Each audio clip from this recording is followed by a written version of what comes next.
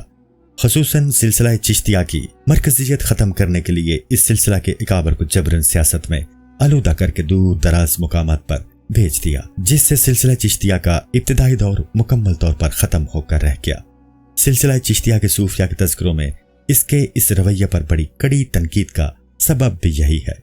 پیش نظر کتاب سیر الاولیاء میں بھی اس قسم کے بہت سے واقعات درج ہیں، جن کا مطالعہ تاریخ میں دلچسپی رکھنے والوں کے لیے لطف سے خالی نہیں ہوگا۔ سیر الاولیاء کے متعدد کلمی نسخے دنیا کے کتب خانوں میں محفوظ ہیں، جن کی تفصیل کے لیے ملاحظہ ہو مسٹر سی اسٹوری کی کتاب پرشین لٹریچر۔ سیر الاولیاء کا فارسی متن